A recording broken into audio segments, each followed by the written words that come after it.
Hi, everybody. Welcome to our next episode of Worlds Collide. My name is Mitch. I'm Kenny. Justin can't be with us today. He had some family stuff to take care of, so he'll be back.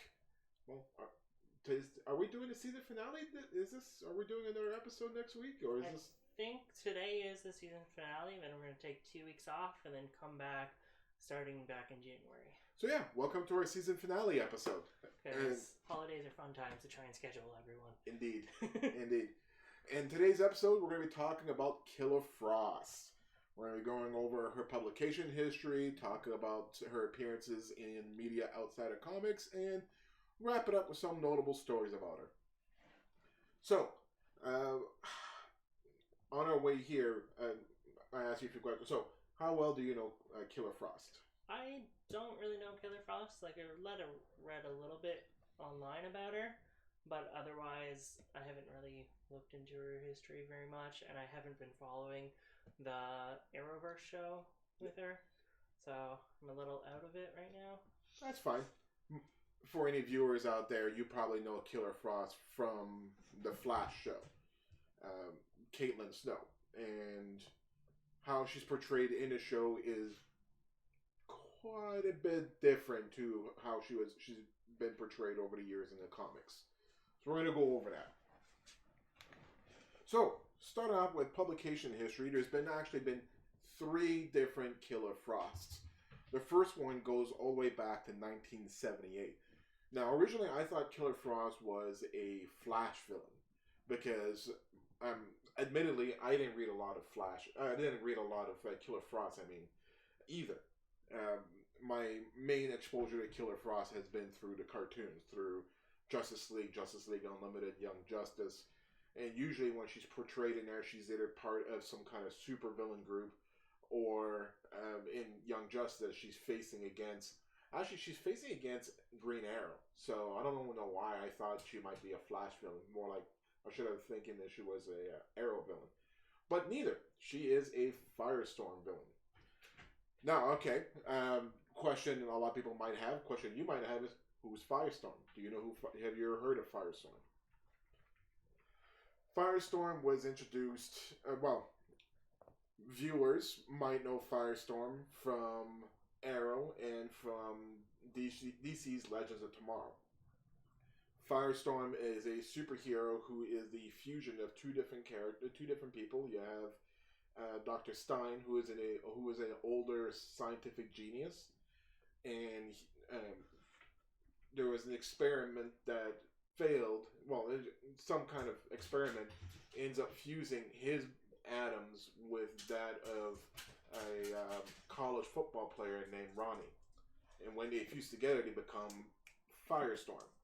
Firestorm is a superhero who has the ability to. He's pretty much a living nuclear reactor. He has the ability to transfuse atoms, so you could change matter into any other forms of matter. That's his big superpower.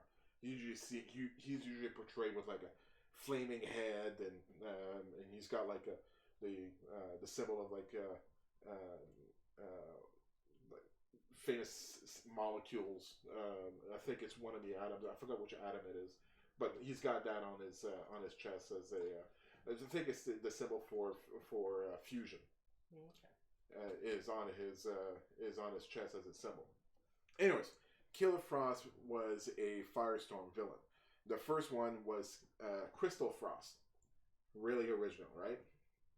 So Crystal Frost was a student, I believe, of Professor Stein, and she was having issues. She was like having issues with students and blending in and whatnot. So he was extra nice to her. He was helping her out, and she ends up having a crush on Professor Stein. But when Professor Stein didn't reciprocate those feelings, she felt rejected and ended up somehow trapping herself in this cryogenic chamber, and something went wrong, and science comics mumbo jumbo, she ended up getting ice powers. Everybody thought she died. When she came back, she was no longer Crystal Snow. She was now a Crystal Frost. She was now Killer Frost, with a grudge against Firestorm. Grudge against Stein. Wanted to punish Stein, and then when she was going to kill Stein, he ended up fusing with Ronnie to become Firestorm, and they fought, and Firestorm defeated her and whatnot.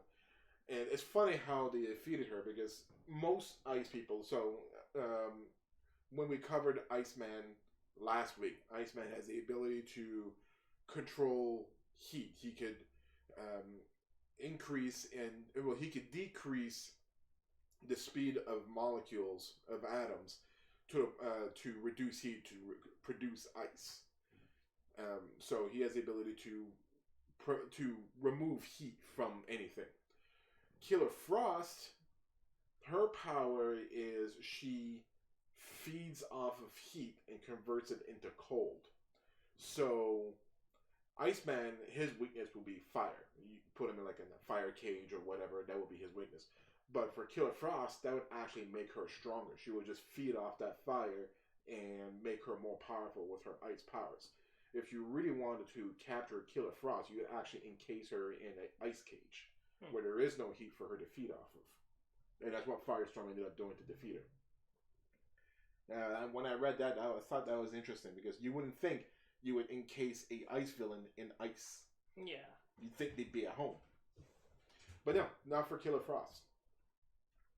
So Killer Frost was a mainstay villain for Firestorm for a few years, until she died in 1984.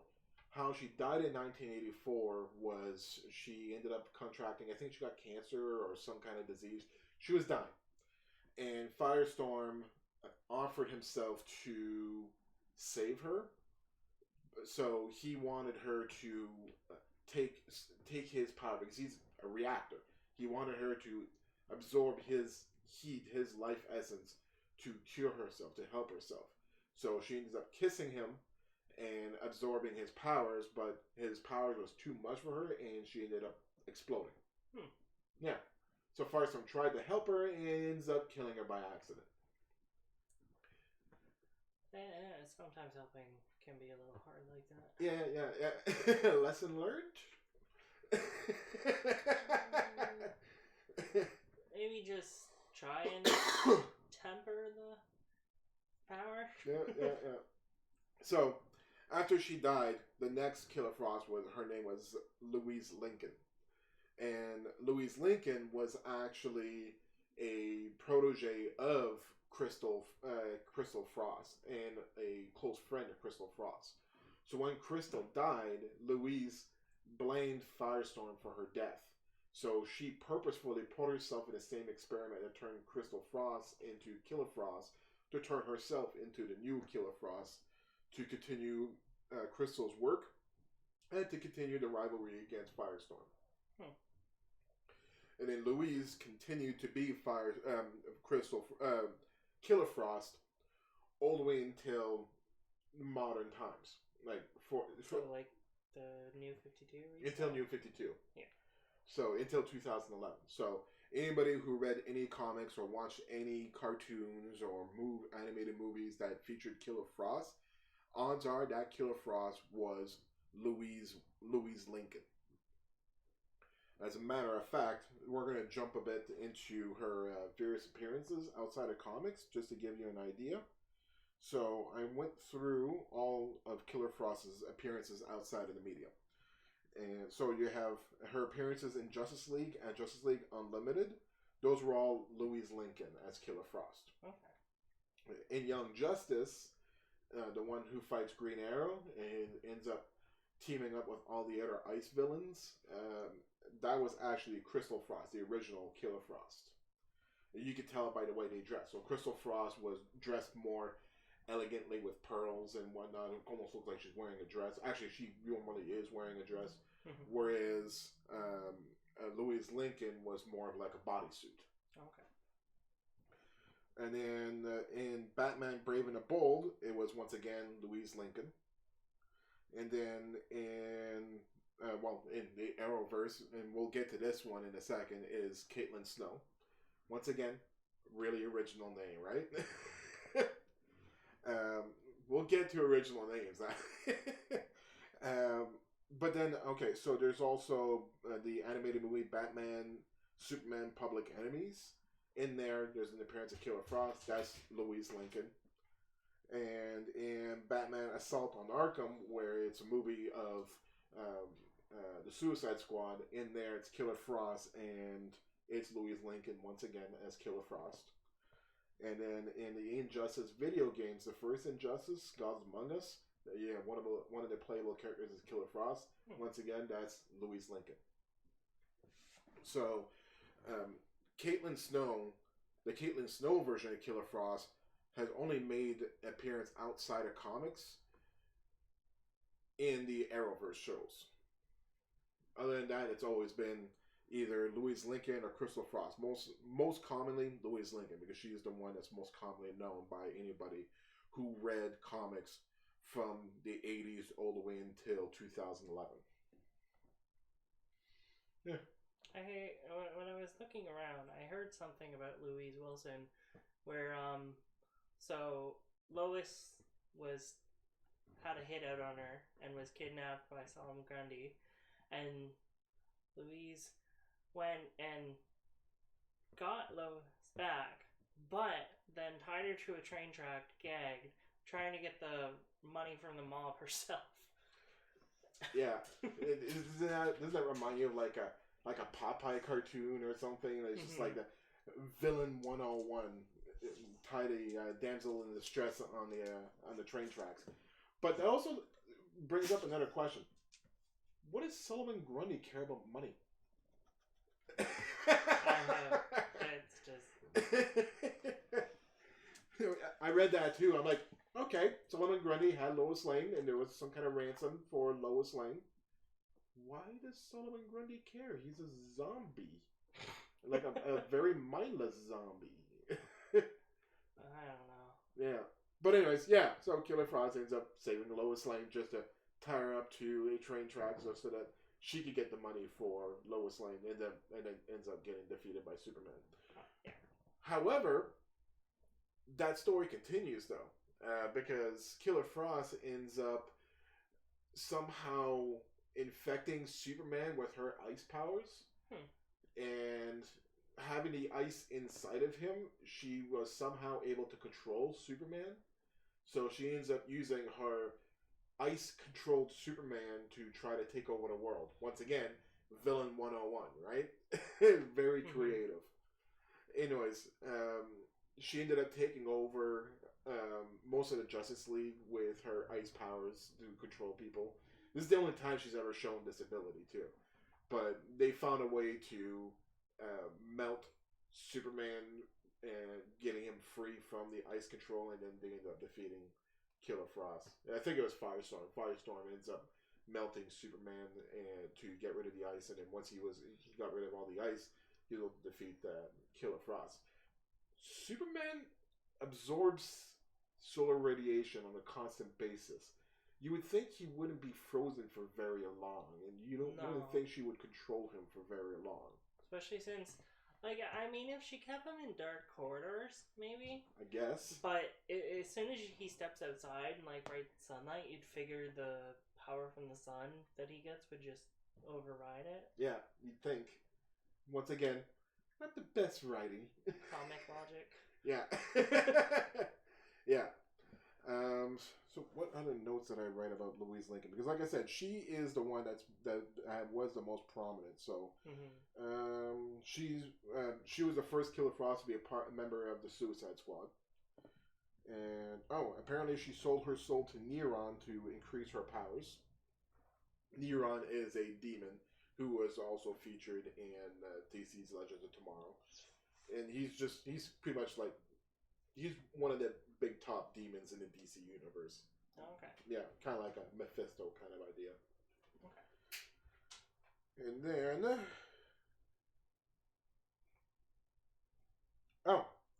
here's one. This is a real twist. All right, get this. Louise Lincoln ends up contracting cancer. All right, so she's dying, and she ends up tricking Firestorm into using his ability. This is a new Firestorm, no longer Dr. Stein. It's a new Firestorm. She ends up tricking this Firestorm to use his powers to convert matter into molecules from one form to another. Uses powers to cure her of cancer, which he does. He cures her of cancer, which allowed her to be at her full power, her full strength. And she ends up wreaking havoc. So he ends up using his powers to reverse what he did and gave her cancer again. Like, be a dick and get the cancer back. Not exactly a heroic moment, in my opinion, though. I mean, like, you couldn't think of any other way to take her out? I mean, like... Just be like, no power. Yeah. When I read that, I'm like, does it sound like a hero thing to me? I mean, like, he took away her cancer, great. Then he just gives her, when he realizes he gets tricked, he just gives the cancer back? She's like, well, I made a mistake. Yeah. Oh, and there was another story where she ends up starting a romantic relationship with Mr. Freeze. And so when her and Mr. Freeze got into a relationship, they went after Firestorm. Firestorm ends up teaming up with Batman, and then they end up getting defeated by Firestorm and Batman. And then once they got defeated and got put back in jail, she ended it with Mr. Freeze because she was only using him to try and to help her defeat Firestorm. So when Mr. Freeze failed in that, she had no more use for him, so she dumped him. Nah, sounds like a typical. Yeah, typical villain. Yeah. But yeah, so like I said, she's been the main villain for Firestorm and for a lot of DC comic characters. Like she's been a villain for Superman, Flash, Arrow, Batman. She's faced a lot of heroes over the years. She's been part of different crime syndicates, the Injustice League and whatnot. She's impressed Lex Luthor with her powers, and speaking of which, we should probably talk about her powers a little bit. Although I think her powers are pretty self-explanatory. Like I said, she has the ability, rather than the ability to just create ice outright, she actually absorbs heat and converts it into ice. But she needs that heat to be able to convert it into ice. But with that, her powers are very limited by the amount of heat she has access to. The more heat she has access to, the more powerful she is. Then she uses that power to create like weapons, projectiles, daggers, swords, stabs. Use it to create walls. She's always encased in an ice armor to be able to take more punishment. Ice ramps. Apparently, she's even been shown to fly as well. Not Crystal Frost, but Louise Lincoln did have the ability to fly somehow. Okay. Does she have like a need to always have heat coming at her, or like getting a source of heat, or does she have it where she can exist for a period of time without having like that source of heat? Louise and Crystal, yes. Caitlin works differently though, so we're gonna go over her now. I've been saving Caitlin for last for a reason. So Caitlin is the most recent Killer Frost. She's the one that's featured in Arrow and the whole Arrowverse shows and whatnot. But in my opinion, she probably is the more interesting character. So in New 52, they rebooted a bunch of things, and then they restarted Killer Frost, gave her a new origin. Now in this origin, she is Caitlin Snow. Caitlin Snow is a super intelligent scientist who works for Star Labs. And through Star Labs, they sent her to one of their outposts. Star Labs is a think tank. It's a science research organization. They have labs all over the world researching various things. And they had one outpost in the Arctic where they were researching a prototype thermodynamic engine where theoretically if this engine worked would make it so that we would never have to use oil for fuel. So renewable some kind of renewable sustainable energy. Yeah. So she ends up going to the Arctic to help in getting this thing going, because the original scientist who started on this project ended up committing suicide, or so they thought. This original scientist was Dr. Lincoln. So in this New 52 reboot, they kept Louise Lincoln as a relevant name, but rather than her being a past Killer Frost, she ends up being the scientist who's working on this thermonuclear engine. Okay. And then she ends up committing suicide. So when Caitlin Snow ends up going to the Arctic, to that Arctic base, she finds out that this thermodynamic engine is ready to go, and she didn't have to do too much to get it working. But turns out there is this other organization called Hive. Hive is an organization in DC that are preparing. They want to prepare Earth for the return of Darkseid. So it's an evil organization, and they got their hands in a whole bunch of different things, and big corporations and financials and whatnot, big crime syndication kind of thing. So it was in their investment to make sure that this thermodynamic engine never actually sees the light of day. But they didn't want to just outright destroy it. They want people to waste their time on this engine, but never wanted to actually succeed. So people that were going to that base were under their payroll, making sure that this engine never actually made it through. And I'm pretty sure it was these agents of Hive who ends up killing Louise Lincoln, Dr. Lincoln. For the suicide? Exactly. So when Caitlin ended up going to this outpost, she got the engine going. So Hive didn't like that. So they end up attacking the base and putting her inside the cage that was containing this thermodynamic engine, and started off making everything freeze. So in her panic, she was pulling wires and whatnot, trying to stop the process of the chamber freezing up. And by doing so, once again, comics mumbo jumbo, presto, she now has ice powers. Mm-hmm.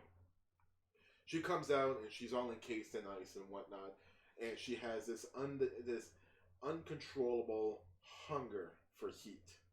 So as soon as she comes out, she starts absorbing heat from everybody, like the agents of Hive, the other scientists.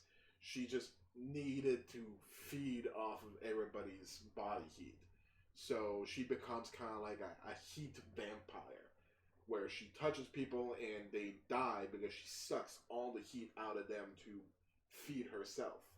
So Caitlin actually works differently than the other ones. The other ones, they all fed off of heat. They all use heat to convert it into cold, but Caitlin actually needs the heat to survive.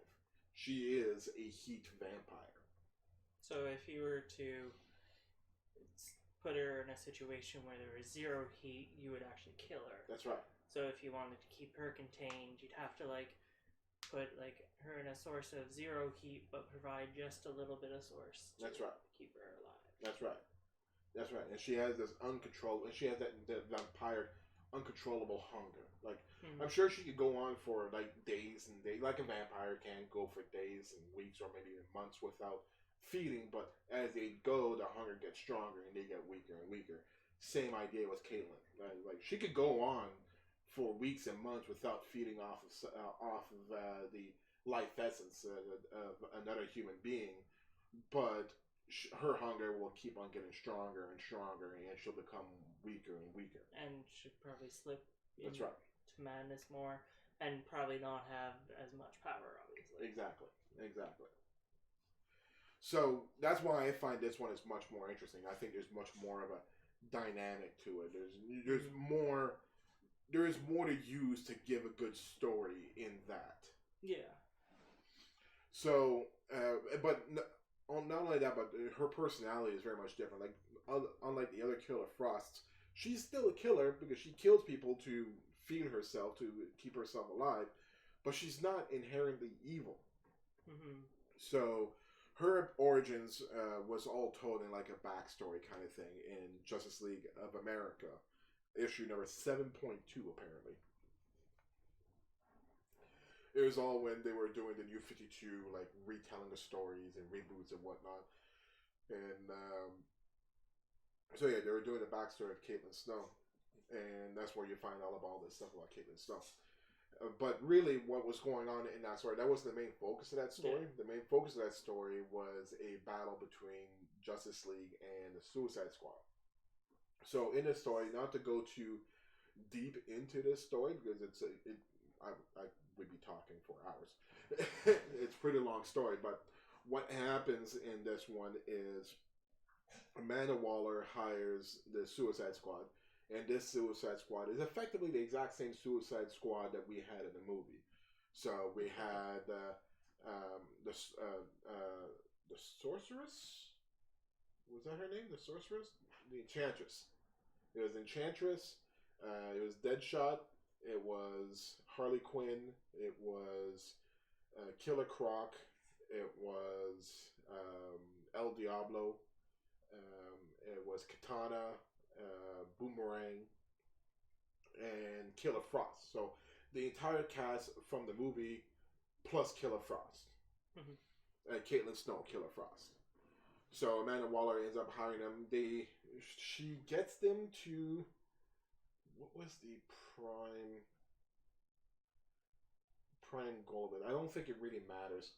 In the end, what you find out is while Amanda is assembling this Suicide Squad, the Justice League are having their meetings, and Batman's revealing to them that Amanda Waller has a Suicide Squad. The rest of the Justice League were not aware that this team existed. There's a team that worked covertly, and a lot of superheroes have a problem with this because, like Flash points out, like, so some of these villains that I put away without even my knowledge might be put into work by this Amanda Waller to do covert operations, and I wouldn't be any the wiser. Exactly. So a lot of them have a problem with this, right? Yeah. But yeah, so the Justice League ends up going to find Amanda Waller. They were in Belle Reve Institution, and an altercation happens between the Justice League and Suicide Squad. Pretty much. So, okay, now I'm recalling. So, the Justice League were going after Suicide Squad, and they were going to capture the Suicide Squad. But Amanda Waller had talking to Deadshot, tells Deadshot that none of them are allowed to be caught alive by the Justice League. So she's telling the Suicide Squad they have to fight back against Justice League, or she'll kill them. So now the Suicide Squad ends up having to fight the Justice League, and it goes back and forth. But what happens at the end of the fight is actually Killer Frost is the one who ends up defeating all of the Justice League. How that happened? Well, first Enchantress ends up weakening Superman because she uses magic, and Superman has a vulnerability to magic. And while Superman was down, Killer Frost ends up absorbing the heat of Superman from Superman's body. Now, obviously, that doesn't kill Superman because Superman has a super regeneration and whatnot, but she absorbs Superman. You see Superman decaying and everything. And this gave Killer Frost a level of power beyond anything that she had ever imagined. So with the heat that she absorbed from Superman, she ends up flash freezing the entire league, Justice League. Just froze them in their place. So now Justice League had been defeated by the Suicide Squad mainly because of Killer Frost. They all get captured, and they're all using Batman's imperative on how to defeat each member of the Justice League to keep them all contained. So Superman is in a cage encased by red sunlight. Wonder Woman is tied up by her own lasso. Green Lantern is is blindfolded, pretty much put a mask over his head. So apparently Green Lantern, if he can't see, he can't build constructs with his lantern ring. Yeah, I never knew that. I don't know. I don't understand why, but whatever. So yeah, apparently you blindfold Green Lantern, he can't make constructs. Maybe we can explore that more in the Green Lantern episode. Yeah, I think we should. Flash, they put him in a cage where he can't touch any surfaces, so he can't get any traction. Who else? That's pretty much it. I don't think. Batman was in a straitjacket. He ends up breaking out because, well, he has no real weaknesses, really.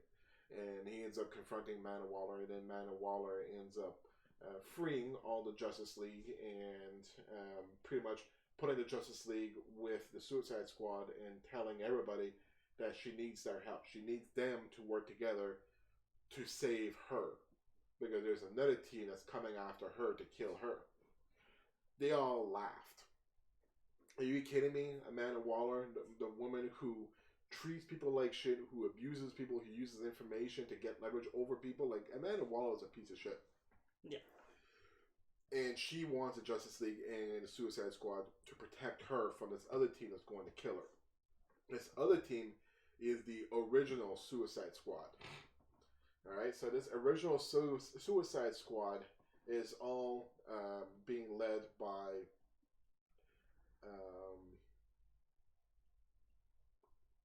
Lord. Sebastian Lord? Christian Lord? Something like that. I'm blanking on his first name. But this guy here, he doesn't have the ability to control people's minds, per se. He's more like the Purple Man. Where he influences people's decision. So he does have a power. His power does influence you to do things, but it's in combination with like sheer charisma to make you. So he's not controlling you. He makes you think that you're doing this on your own volition. So making him really powerful, really dangerous. Mm-hmm. He can convince. He even controlled Superman with this ability. So because once again, he's not outright attacking Superman with psychic attacks. He's just subtly manipulating Superman, and then Superman ends up helping him because he thinks that's the right thing to do, kind of thing. But so he ends up recruiting this original team of Suicide Squad, and this original team of Suicide Squad is a powerhouse. So in there you have Lobo. So Lobo alone is a powerhouse. We haven't done an episode on Lobo yet. I don't think we have. No, we haven't. I believe so. So Lobo is a powerhouse by himself. He's gone toe to toe with Superman, and he has like Wolverine levels of regeneration, or Deadpool levels of regeneration. So he's very, very difficult to get killed. Mm-hmm. And then you have this chick. I've never heard of her. But this chick who has this gigantic eyeball, and this eyeball doesn't have the powers of a Green Lantern, but has Green Lantern technology, whatever the fuck that means. There's her, then there's Mr. Terror, or Justin Terror, or something like that. This dude who doesn't have a face, but he has a mask. Like, you see his body, and you see a mask, but there's no head behind him. And his power, it's portrayed that he's the most powerful member of that entire team, because his thing is, if he unveils his mask, and you see his true face, it's pretty much an insta-kill. So he shows you your innermost fears, the most terrifying thing you could ever think of, and that's what his face will show. Like he ends up melding with this fourth dimension universe thing, like Cthulhu type shit, and now he's permanently like that kind of thing. But it's funny because when this other team of Suicide Squad ends up attacking, because they do end up clashing and whatnot. When he shows his face to Harley Quinn, it's like, oh, nice face. Anybody else, they freak right out and almost kills them. But Harley Quinn, no effect on her whatsoever. Do we know what it was? No, they never actually showed. But like you see throughout this comic, where like he summons like these monsters, these literally like Cthulhu type monsters coming out of his face, kind of thing. And how he ends up getting defeated is that he tries to use his power on Wonder Woman, but Wonder Woman reflect using her bands, and he ends up using his power on himself. And his greatest fear is returning back to that dimension, which he ends up going back to that dimension. Ah. Yeah. Um, so the whole entire point of this fight was so that Maxwell Lord could get to an artifact. This artifact is called the Artifact of Eclipso. Eclipso is a being of sheer chaos. He is God's wrath, and he is the embodiment of pure chaos. He was featured in this big, long, year-long event in DC back in the 90s. And so, like in the 2000s, they brought back Eclipso with this gem. And Maxwell Lord ends up getting this gem. And now with Maxwell, so Eclipso, how he uses his powers. Eclipso, his only purpose is to spread chaos, death, and destruction across everything. He has no other will than to spread chaos and destruction everywhere. He's a god. So, and usually when you're seeing Eclipso, they're portrayed by like half your normal face, and the other half is like this shadow shade kind of looking face. And so Maxwell Lord and Eclipso when they start fusing together. And so with Maxwell Lord's power to be able to manipulate people, and Eclipso's power to take over bodies and to spread chaos and fear everywhere, Maxwell Lord Eclipso ends up taking over a bunch of Justice League members. Took over Superman, Wonder Woman, all the heavy hitters of Justice League, pretty much.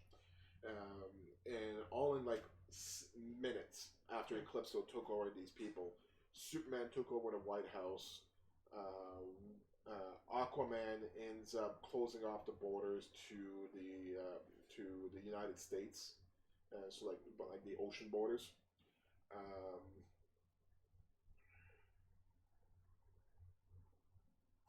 Anyways, Maxwell Lord's goal was to create world peace. All right, so then Maxwell Lord ends up going to the White House, and he ends up making himself president, and it's looking like he actually succeeded. He actually brought world peace, well, forced world peace on the planet. But when he gets confronted, it turns out it's all Eclipso putting illusion on Maxwell. So in Maxwell's eyes, everything is paradise. Everything, he has brought peace. He is the savior of the world. But then lift the veil and you see fire and destruction. People are fighting down the streets. It's a riot. Cars are flipped and everything. So he didn't actually save the world. Mm-hmm. It's quite the opposite. It's just chaos reigning everywhere. While all this is happening, Batman was not affected by Eclipso because Batman is just a human. He has no powers. He didn't pose a threat. Same with all the other members of Suicide Squad that didn't get captured, taken over by Eclipso. Lobo wasn't taken over by Eclipso either. I'm not too sure why, because Lobo's pretty powerful. Maybe because he's just a bruiser. He can't fly. And his bike is super fast, but he himself is not super fast. Mm-hmm. And or maybe because of his generation, his regeneration, he can't actually be taken over by Eclipso. Eclipso tried to take over Cyborg, but Cyborg's cybernetics helped him in fighting back against Eclipso. And so Killer Frost was amongst them, and Harley Quinn was amongst them, and Katana, and a bunch of members from the Suicide Squad. So they ended up fighting back against this Eclipso-controlled Justice League with Superman and Green Lantern and Wonder Woman and all that. Mm-hmm. But anyways, in the end, so wrap it all up. Like I said, it's a big, long story. I didn't want to go too much into detail, but there were like certain beats of the story I needed to go over to really explain what DC have done with Caitlin Snow and where she's at right now. So at the end of this story, you find out that the only way to defeat Eclipso is with the sun. And so Eclipso needs to be bathed in darkness and whatnot. So Caitlin Snow ends up using her ice powers to create this prism to reflect sunlight and sun everywhere. So she's using her powers to create this prism that ends up spreading this light and this warmth to everybody, freeing them from Eclipso's power. And then Eclipso,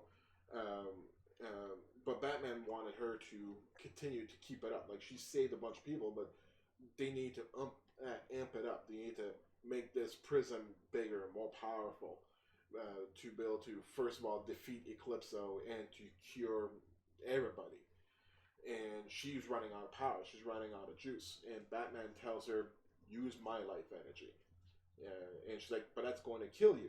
And I'm aware of that. But we need to do this. We need to be able to stop Eclipso. So what they end up doing instead is Caitlin ends up taking on the body heat of all the Justice League members. All the Justice League members ends up getting... It's kind of like Dragon Ball. When all the Dragon Ball characters and everything all put their energy to Goku. All of them lending their energy to Goku to give him the strength to defeat Broly. Well, that's pretty much what happened here. Is that everybody lent their body heat to Caitlin to be able to defeat Eclipso. And in the end, Eclipso touched Caitlin because he wanted to show her her innermost desires, to show her that she's a villain, and he wanted to show her that ultimately her goal should be with him to defeat the Justice League. But when he touched her to show her her innermost desire was not to cause chaos or death or to kill people. Her innermost desire is to make a difference. And that was the key moment that made her realize that she's not a villain.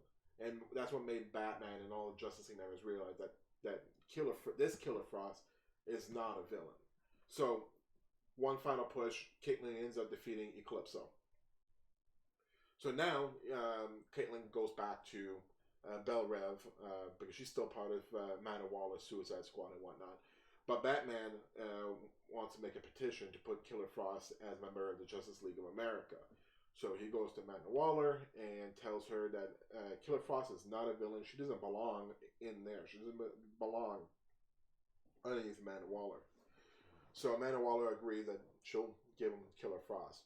But Amanda Waller is, like I said, she's a bitch. So what she ends up doing is she ends up losing Killer Frost's paperwork. So it's going to take a while for her to find the paperwork. So while they're doing this, Killer Frost is still within this prison. And Amanda Waller is telling Batman that Killer Frost is a villain. Killer Frost will turn on you. She will end up killing. She will prove me right that she is a villain. So Amanda Waller ends up losing the paperwork where Killer Frost has to spend more time in Belle Rev. And while she's in Belle Rev, Amanda Waller kept on sending people into her prison cell to entice her to take their body heat, to kill these people, to feed her own body heat. And this entire time, Killer Frost is refusing to take these people's powers, to feed off of them, to kill these people.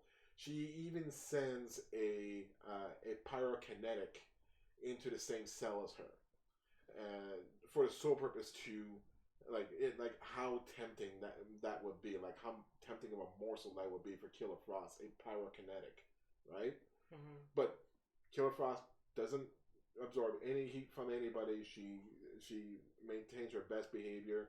Amanda Waller even sends some criminals in that cell and starts beating up on this pyrokinetic. And Killer Frost knows what's going on, knows that Amanda Waller is setting her up. That even if she tries to stop these guys from beating up this pyrokinetic, Amanda Waller is just going to spin it and make it look like that she's actually a villain, that she's actually hurting these people and whatnot. That Amanda Waller's right, that she is not reformed. She is who Amanda Waller says she is. Mm-hmm. Anyways, Killer Frost ends up fighting back. She ends up pinning the guards and whatnot. And then that forced Amanda Waller to, she had no evidence that Killer Frost was being a villain because she didn't actually attack him. She just pinned him against the wall kind of thing. And that's when Batman showed up again. Batman came back and told him, you lost. You lost this one. Because this went for days and days and days. Amanda Waller just constantly torturing her, trying to get her to show that she's a villain. So Batman witnessed this last act of Amanda Waller trying to prove that she's a villain, and that's when Batman's like, enough of this charade. She's coming with us. So then Batman ends up taking Killer Frost out. Killer Frost is now a member of the Justice League, and she is now a good guy. She has learned ways to, instead of, it shows in this panel where Batman asks her if she has her hunger under control. And you see this flash where what she's been doing is, rather than absorbing one person's heat and completely killing them, because she absorbs all the heat into herself, on her day-to-day life, as she's walking around, she'll touch a person here and there. Just absorb a little bit of heat here, a little bit of heat there. Just enough that nobody will ever notice that she's doing it, but it's enough to keep her sustained, enough to keep her alive, enough to keep her hunger satiated. And that's how she manages to be a hero. So now, she is a member of the Justice League of America. That was a long story, I know. But I just wanted to show that I am, as I was doing research on this comic version of Caitlin Snow, I'm a big fan of this version. I like this. I want to read these comics about Caitlin Snow. She sounds like a really interesting character. Mm-hmm. Now, Caitlin from Flash is nothing like this. Caitlin from the show Flash she is a super science. She is a super smart scientist. Mm-hmm. But her and Killer Frost, or Caitlin Snow and Killer Frost, are multiple personalities. And when she turns to Killer Frost, her hair goes white and her skin goes a little bit pale. That's about it. And she has like ice powers and whatnot, but she doesn't have that hunger for heat. She doesn't have that heat vampire trait. Mm-hmm. Maybe they'll use that as a plot point in later episodes. Hopefully, that's a great plot point. I don't know why you wouldn't use that. Well, because you're trying to portray her as a hero, but I mean, like, the comics are portraying her as a hero, so why not, right? So, but anyways, that's the major differences and whatnot. Yeah. So, where do you see Caitlin Snow going in terms of, like, the show? Well, she's gone through a lot already. This season here, Caitlin has actually given up her body, because her and Killer Frost have become friends. They are aware of each other, even though they are multiple personalities. They are aware of each other. They can actually communicate with each other. And Caitlin has come to realize that Killer Frost has been having this chip on her shoulder because she doesn't get to live her life. It's Caitlin's life. And Killer Frost gets to come out every once in a while to kick some ass. But she doesn't get to live her life. She doesn't get to live her dreams. So when Caitlin realized that, she's like, all right, fine. You could take the reins. You could live your life for the time being, and I'll take the back seat. So this season here, it's been all Killer Frost and less Caitlin Snow. Unless Caitlin is needed, because Killer Frost is not a scientist, whereas Caitlin is. So whenever they need the brains, they'll bring in Caitlin, but then it goes back to being Killer Frost. Oh, okay. Yeah. So it's an interesting take on the character as well. It's not like it's a boring take on the character. It's a different take on the character. It's still an interesting take on the character. Mm-hmm. And in this, you know how I was talking about Firestorm? And the original Firestorm was a fusion of Dr. Martin Stein and Ronnie. In The Flash, Caitlin was actually engaged to Ronnie before he became Firestorm. And I'm guessing, like most engagements in comic book, it didn't go so well. No, he ended up dying. Yeah. All right. So yeah. So let's see here. In the Arrowverse, did she receive her powers, or would she always have? Well, at first, so when she got her powers, it all happened because of Flash did the Flashpoint. So in one of the seasons, Barry ends up going back in time to save his mom. And then when he came back to the present time, he realized that by saving his mom, it changed everything. So he went back in time to stop himself from saving his mom. And so he was successful in doing that. But when he came back to the present time, everything was back to normal, but not quite back to normal. So Cisco, another one of the characters on The Flash, his brother was alive in the first few seasons. After this point, his brother is dead. His brother died. After this point, so Flash got his power from this dark matter super collider thing in the first season. So after this Flashpoint, so before the Flashpoint, that dark matter did not affect Cisco or Caitlin. But after the Flashpoint, Cisco and Caitlin both got powers. Okay. Cisco became Vibe, who has the ability um, to touch an object and figure out where it's been, and also track down people that has a connection to that object. And also has the ability to create portals to other realities, and also has the ability to shoot vibrational shockwaves. And Caitlin became Killer Frost. But then you find out that it wasn't a dark matter machine that gave her her Killer Frost powers. Turns out her father is not Captain Cold, but what's his name? Icicle. So her father turns out to be Icicle.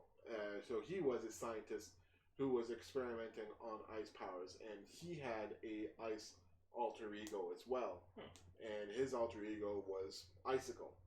And Caitlin thought that he had died, but when she, I think it was just last season, when she found out that her father is still alive, she found him, and he finds out that he actually did experiments on her, and she was actually born. She actually had this Killer Frost persona inside her this entire time. She just didn't know about it. Yeah. So it was something that like awakened after, essentially. Exactly. Interesting. Yeah. But once again, none of that happened until Flashpoint. Yeah. So when Flash did the Flashpoint, that's when all this happened. Way to refresh the show. Yeah. It even affected Arrow, because in Arrow, John Diggle had a daughter, and then after Flashpoint, he now has a son instead of a daughter. Yeah. Yeah. What else have I not talked about? Apparently, in the comics, Caitlin also has the ability to fly. Sure. How does she do it? On like Arctic air, or just some weird comic mumbo jumbo? It's never explained. So maybe a little bit of column A, a little bit of column B. Yeah.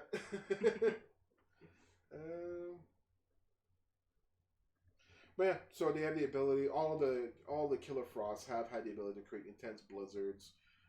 They're unable to touch another human being without freezing them. So kind of like Rogue in that aspect. Yeah, we talked about those. So notable stories I just wanted to talk about. So I actually did end up talking about most of the notable stories I wanted to talk about. So I want to talk about her new origin, her new 52 origin, and I wanted to talk about that time in Bel Rev where Amanda Waller was trying to prove that she's evil, and also the Justice League versus the Suicide Squad. But there's one additional story where the Justice League, Caitlin is now a member of the Justice League. They end up fighting this guy called the Terror Smith. And apparently this Terror Smith has the ability to make everybody experience their deepest, darkest fears. Or their worst nightmares. And when he tried to use his power on Caitlin, it didn't work. Because she is living her nightmare every day. Because all she wants to do is help people and make a difference. But every day she's constantly fighting back this hunger that wants to kill people, that wants to hurt people. So every day she is living her worst nightmare. Because if she takes a little too much heat, then... Exactly. She's a lot like Rogue in that aspect, actually. But yeah, so, and that was the other story. I don't know too much about that story, but I did find that part interesting, is that that's how she feels. She feels like every day is like living her worst nightmare, but she still moves on. She keeps on going. She tries to do good. Which... that makes a really good character. Yeah, I didn't have much more to talk about on her. Is there anything you would want to know more about her? I think we covered most of it. Yeah. I ended up finding out a lot more about her than I thought it would, because, like I said, I never actually read any comics with Killer Frost. Only that my only exposure to her is the Arrowverse and her appearances in animated movies and shows, which I've seen all of these. Well, I'm not Batman Brave and the Bold. My buddy Alex tried to get me into Brave and the Bold. I've seen a few episodes of Brave and the Bold. They are good, but just not for me. But I've seen her appearances in Justice League and Justice League Unlimited and in Young Justice. I've seen Assault on Arkham. I played Injustice: Gods Among Us. So I had quite a bit of exposure as to who Killer Frost was, but I didn't know this much about her. So it's just most of that exposure was to Louise. Yes. And not to Caitlin. Exactly. So. Exactly. Something different. Yeah, exactly. So whenever somebody's asking me, because all week long I've been telling people that I've been doing an episode on Killer Frost, and like I have no idea who that is. I've been telling people she's a Flash villain. That shows you how little I knew about her. I've been telling people that she's a Flash villain. Well, to me, she was a villain, and I really thought that Caitlin, the way she was portrayed in the show, up until now, I really thought that she wasn't being portrayed to her comics correctly at all. But it turns out she's closer to the comics, closer to Caitlin more than anything else. Oh, there was one more thing. Remember how I said about that lame wordplay? So there was another character in the show Smallville. You ever watch Smallville? Yeah. So in first season, remember how in the first season, they always had this villain of the week. It was very episodic, and they always had a new villain that was created by the kryptonite that landed in Smallville, that went from Clark, crash landed in Smallville. Mm-hmm. Created all these various villains for him for villains of the week. One of them was a high school student named, I think, Peter. His first name doesn't matter, but his last name was Kelvin. And he ends up getting ice powers where he had to absorb people's heat and convert it into be able to survive. He had this hunger for heat and use it to create ice and whatnot. But just they never called him Killer Frost, and it was a guy instead of a girl. So I don't know why they didn't make it Killer Frost. Maybe there was some kind of rights to it or something. It's not like you're copying off of your own material. I mean, it's your fucking material, DC. Yeah, but Smallville happened in a weird time period. It really, really did. Because like a lot of the like bigger names didn't show up till the show started getting more popular. Yeah. Except Lex. Yeah. But seriously, DC, be a little bit more creative with your names. Crystal Frost, Caitlin Snow, Peter Kelvin. I mean, comics are silly, but come on. But anyways, that's pretty much all I got on Killer Frost this week. Like I said, this week here is our season finale. Yeah. We're going to be taking a 2 weeks hiatus. We'll be coming back January 4th with Lex Luthor. Mm-hmm. So hop into Lex, and that'll set us up for 2 weeks later. So after Lex, we're going to do Juggernaut.